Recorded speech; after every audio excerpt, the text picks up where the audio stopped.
Toucan Play That Game is proudly sponsored by nicegameshop.com, the place to go for rare and unusual Asian games. The first thing we've got this afternoon is Mike, who represents Dized, play more games that come with Dized, a tutorial app to help you explain games quicker, more efficiently. He's going to show you how it works. He's going to explain a little bit about how it can be used in your businesses, in your projects, how you can sort of utilise the platform. After that, we've got James from Tabletop Generation, where he's gone to. He's around corner. There we go. He's going to talk to you a little bit more about his platform and again how we can use it to kind of improve our projects and our businesses.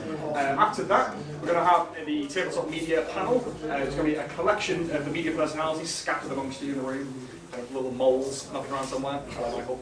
And then they're going to come onto the front and they're going to talk a little bit about their channel, about what they do, how that relates to the rest of you, and then basically field questions. So you might want to ask a reviewer, like, what kind of games is it that you think are good on your channel? Like, what kinds of things is helpful for us to produce for you? What kind of materials or resources or information is helpful to give to those reviewers or writers or bloggers or YouTubers or whatever to help make their content better and to show your game or your project or your product in the best possible light.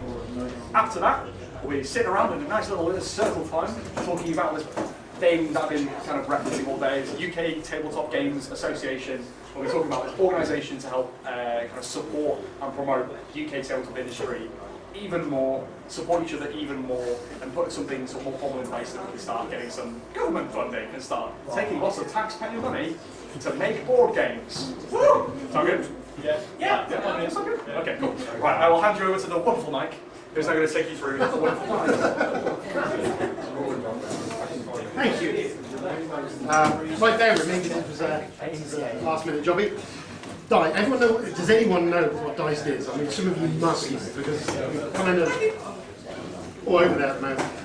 What Dized is, and it's funny on Indiegogo at the moment, is the guys behind it are two Finnish gents I met at UK Games Expo a couple of years ago, and they originally designed a game called Race, or you may know about, I don't know, but they designed the app alongside it to help teach the game. And the whole process behind this is to get more people playing board games. I mean, we all play board games, and friends and family, we play board games, but the muggles out there, and there's a vast sea of them, don't play board games. They instead get given them often for Christmas and then they make their way to a charity shop because... Which charity shop? Yeah. But there's a mass untapped market of people who just won't play. They play a game, open the box up, and there's the dreaded rule book that stops them playing. So what Dized does is, through an interactive tutorial, teaches as you play. And it's taken the idea from like modern video games, where if you play modern video games these days, it's usually the first hour of a game you're playing, Assassin's Creed or whatever, it's stealthily teaching you the game while you're playing. So we're taking that idea and using an app and that thing to do the same thing with board games. In that as you play it, it will teach you and talk to you until such a point in time where it goes, you know what you're doing, I'm hands off now. If you need me, I can answer your questions, I can do stuff for you, but otherwise off you go, you're free to go. So that's kind of what Dized is doing. I can show you a bit of it, because it's still being worked on. So we've got a working version of Carcassonne, which I appreciate that none of you at the back there will be able to see. Let's turn the sound up. These all have music and they speak, and they're designed also to work in different languages. So we've got Russian, German, French, Spanish is coming on board. So we're using, it's going to be multilingual. I used a similar version of this at Essen last year for their Race and Pop game, and I was demoing to German players. My German's terrible. So it normally takes, when you start off the game, it will say, have you just bought the game? Have you opened it at all? And if you haven't, there's an option there where you say, no, I haven't. And it will take you through the process of literally like, open the box, take this out, you don't need that, you need this, and then setting up the board before you go. However, we will presume that you know that. I will see what she says. We'll do that.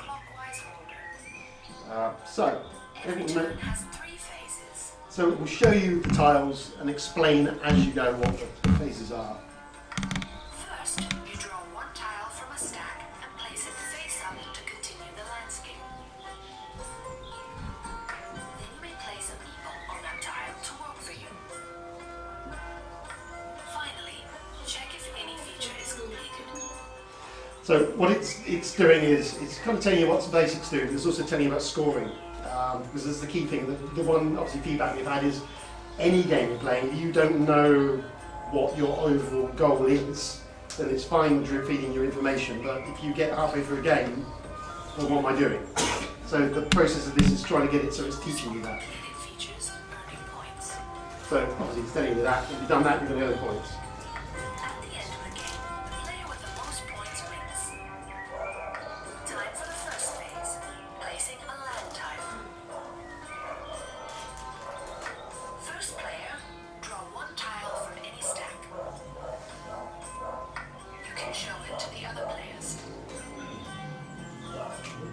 Look at the tile you just drew. In Carcassonne, each tile can hold a city, a road, or monastery. Which feature do you have on your tile? So at this point, you're like, right, what have we pulled? What have we pulled?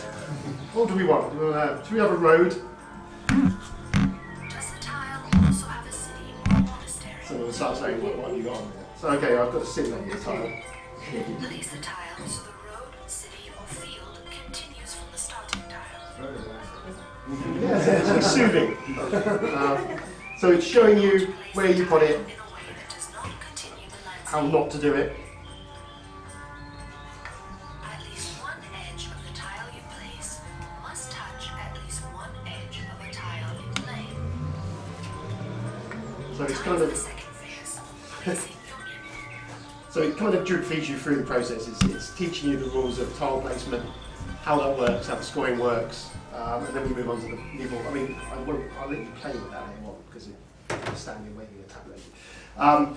But that's the basic of it. What it also has on there, which is the kind of more interesting stuff as well, because obviously your muggles are going to use that. You know, a lot of you gamers possibly aren't going to use that sort of thing. It also has a rule lookup system, which we're still developing, which will be done either on keywords or looking through and checking through. So if you go in there and go, okay, well, I want to know what Meeple does, it will break down and branch down into areas so you can actually really go into finer detail. So those evening squabbles where you're sort of sat playing and Bob's done something and he's disagreeing with you and you usually go to BGG to check those rules, it's on there. And because we're dealing with publishers and all the latest errata FAQ can be instantly on there. So you're never looking at out-of-date information. If the publisher says that's the rule, the designer says that's the rule, then it's going to be on there. That's going to be the point of that's the right rule.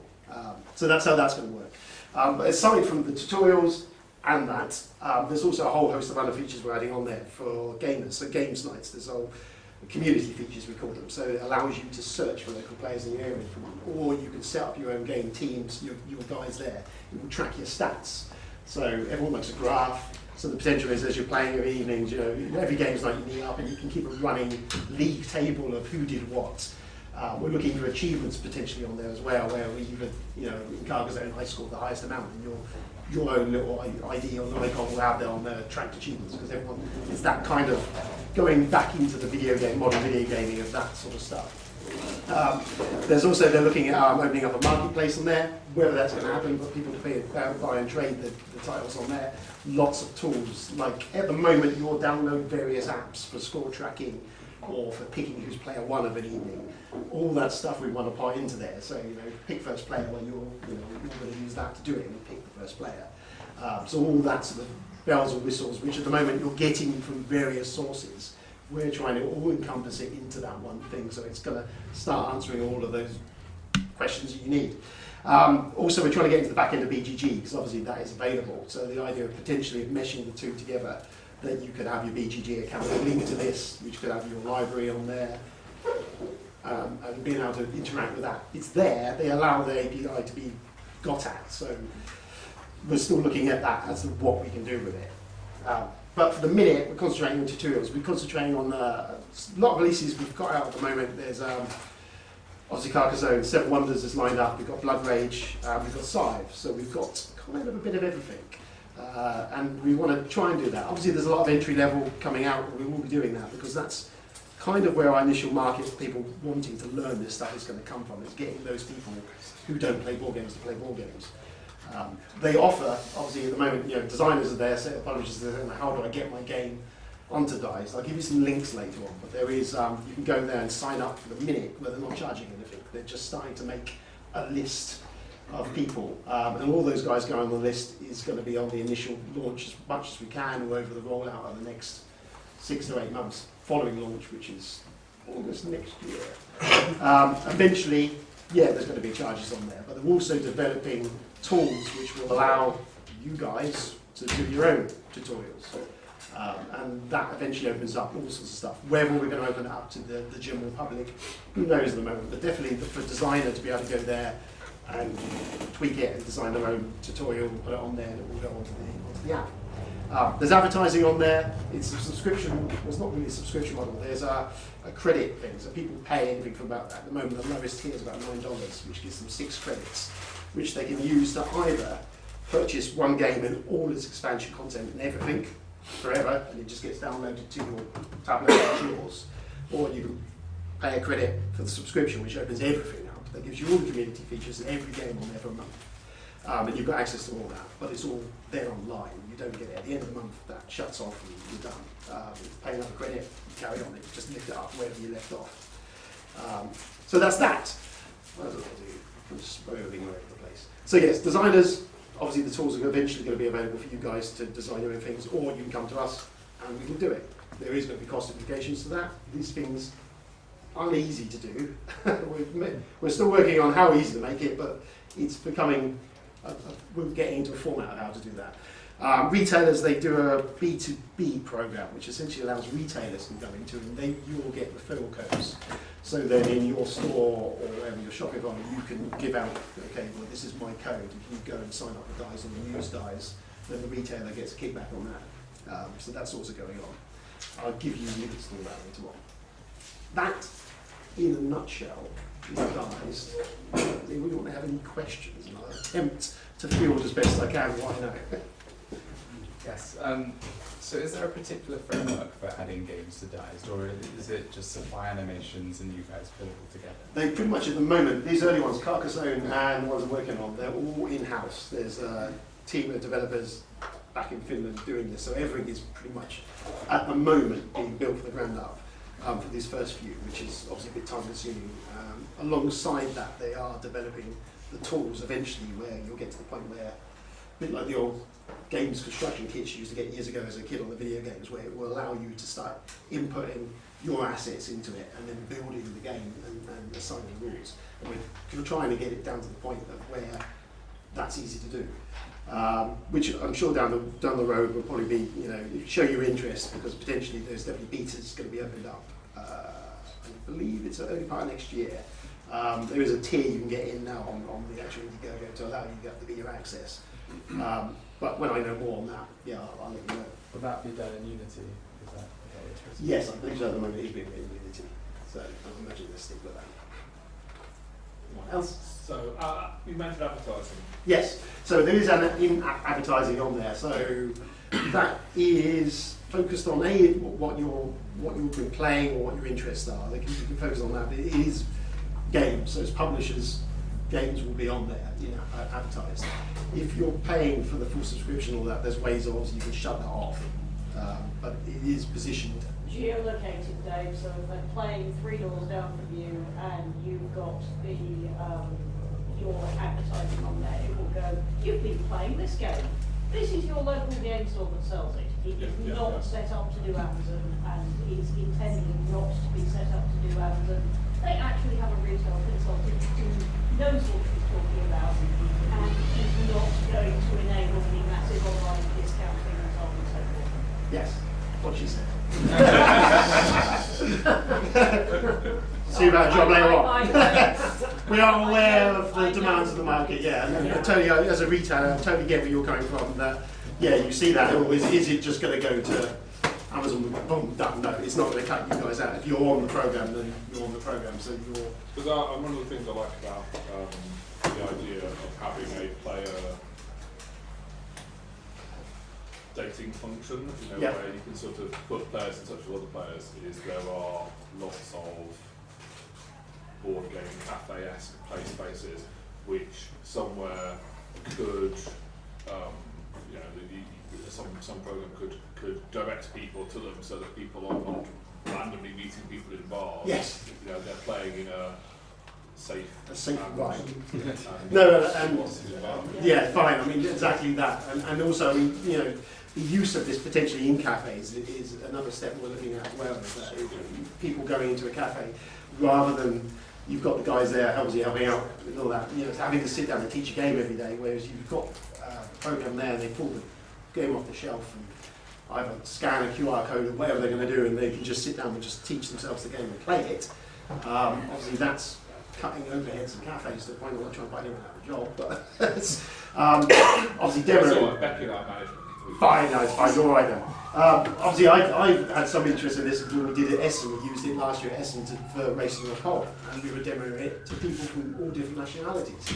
Demo teams, any of you designers and publishers out there, you know, it's a challenge when you're demoing at this event, especially something international at Essen. You're getting people from all over the world coming to you. You know, those language barriers, it can be a problem. You know, I was finding that invaluably useful because my English language is barely tolerable. it's even worse. So yeah, to be able to sit there and I can get a family from Germany come up to me or wherever, and I can hit a couple of buttons and it's speaking to them in German and it's telling them what they're doing. They're like, yeah, fine, I'm done. And they go off and they were teaching themselves the games and sat there quite happily doing it. So it's got more than that uses. There's options there for it. Potentially you could pay for a subscription or download it, and if you're thinking about buying a game, there's a possibility there. You can look at it and you can actually go, okay, is this for me? And it will take you through the rules of it, the rule set. Okay, well actually I don't know how that's not for me maybe. So, you know, we're still discovering maybe what the other options are for it. It's still growing, and they've got great plans. You mentioned if we register interest at the moment, we could get our games on there, but you also mentioned an Indiegogo. So Indiegogo's running for funding at the moment. There is a higher tiers on that for developers if they want access to the beta tools, which will be launching next year. You can pledge now and get in on that. There's a link I'll give you a card out, which will allow you to register your games and all your details about your company or whatever, which goes on this kind of whitelist, which they're keeping their tabs on. Some of it they're announcing now, and they're going to be the initial launch titles. There's more stuff obviously at the back end they're not announcing at the moment, because obviously the concern is you shout to the general public, we're doing 200 games. That's lovely, but we've got to meet a deadline, and at the moment that process is involved. So we're trying to drip feed that information so we sensibly can go, okay, we're going to have these are launch titles. Then, you know, second period you're going to get this, and third period is this. Now eventually, obviously we want to get to the point where we're caught up, the development's much faster. Part of the project is to get more staff on board, because these things aren't 5 minutes to do. There's a process in breaking down the rules set up to do what we wanted to do, and that all takes legwork. So we're trying to get to the point where we've got enough team on board that we can be running, you know, multiple teams on each of the games and churning through them, so that then we're catching up the release schedule, because this will absolutely survive or die based purely on titles. You know, there's the evergreen titles, absolutely. People go back to Carcassonne and Survives, and all those days, you know, Days of Wonders output, like Ticket Ride and all that.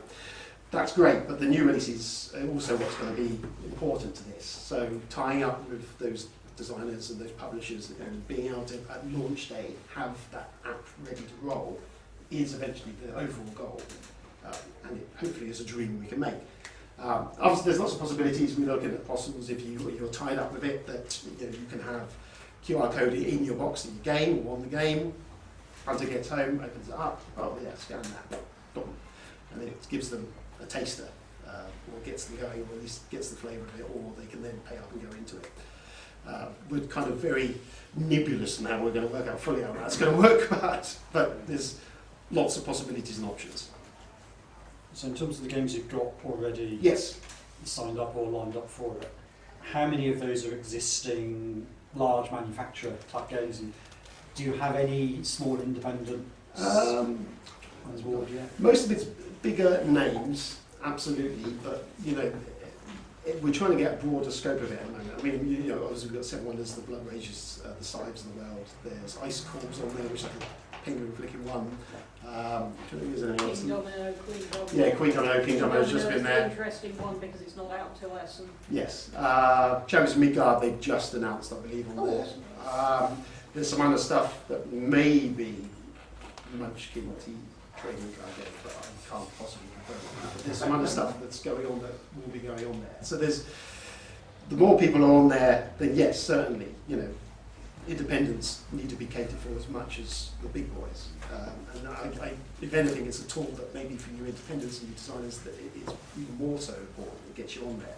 And obviously, with the app being pushed out there at the moment, you know, you're attached to that, then also you can be there with that. You know, you can make a big song and dance about it, and we're obviously doing a lot of marketing for it. So, if your product's on there, it comes along for the ride. As a retailer, it means that if your game is on Dized, then I am less worried about you turning up in person to demo in my store because I can get a good view of it through Dized and go, do I want to order 6 of this from the designer, as opposed to my current thing, which is usually wait to see what Escavium has, what does Board Game Geek say about it, are 2 or 3 of the reviewers I trust doing this, or failing that, can I make time out of my day for someone to come in and demo to me? So from a retail,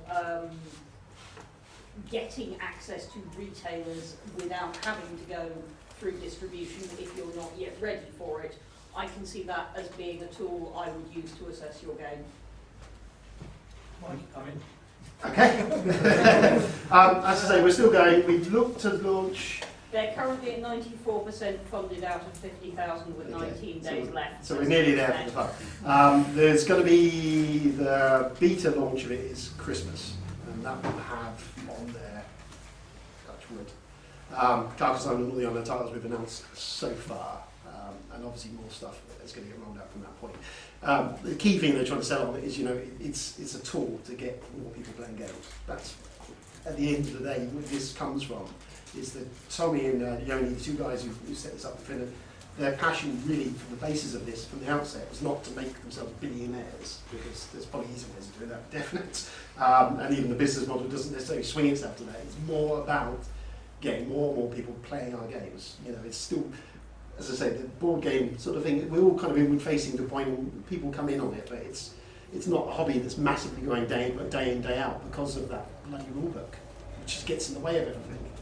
So do you have a sense of what the sort of how complex a game's rules need to be for it to work on this, and how complex is too complex? You see, That's a good question. I don't know.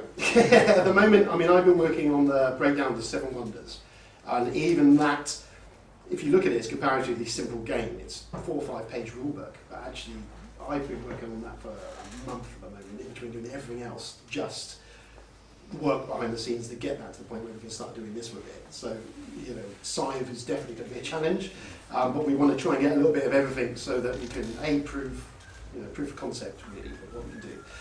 Absolutely, the entry level stuff is brilliant to get on there because it's a bit easier to get on there, and also that's probably going to be a lot of the audience. That's going to be where they're going to be going to, rather than dyed-in-the-wool Board Game Geek fans. They're probably not going to want to be taught it by an app. They're going to want to read the book. They're going to want to do that, but it's there if they want to. Yes, sir. So, licensed board games, because that's increasing. I mean, sorry, this is a retail question. Yeah. But a lot of board games are getting licenses in parts of the world which aren't necessarily covered by other parts of the world. Presumably that's something you can. It's a good question. I know you. So things like USAopoly. Yeah. So they've just announced Rick and Morty on the Munchkin. I don't know. That's a good question. One of the things Lynn was looking into, and I know that they are aware of it. It's probably the thing to send them an email and just go, what's the status of this? Because yes. I I know you've got Cool Mini on the board, and Cool yes. Mini certainly have an understanding of various different territories and what goes on with that. So I would assume that it's something that's at least being considered, but raise it and you'll get an answer, because they're being very good at actually answering questions. Yeah, I've been quite well behaved at the moment. I'll give you a card now anyway. If not, contact me and I can definitely give you an answer. I can do that. Yeah, so that's that. Anyone got anything else to Can I ask Mike, so the company stats are listed on the Indiegogo page, and what does that actually mean, the company stats are listed? The companies that are listed means that they've been in touch, and if we haven't already announced their titles, it means they're already on the books. So they've definitely got some title. Yes, if their logo's on there, then it means that we've agreed with them that they're going to have their titles. We've probably not announced the titles, as I said earlier, because if you announce a million titles, you know, your first instance, everyone's going to expect to have that day one. So they've been very cautious to try and limit expectations for that very first launch of it. But yes, anything on there, those titles are going to be shown. It also means that they've given Dized money. Is the More than likely. Yes, there's probably definitely some money passed hands. I haven't seen any of it. For your games, particularly your more complex games, are you envisaging it as a companion to a book or a complete replacement? Well, it is companion to a point. The whole point of it is it's making a rule book easier for people and teach it. I mean, you could just forgo the tutorial and use the rules lookup, which will work perfectly fine. Like FFG at the moment do the 2 books, you know.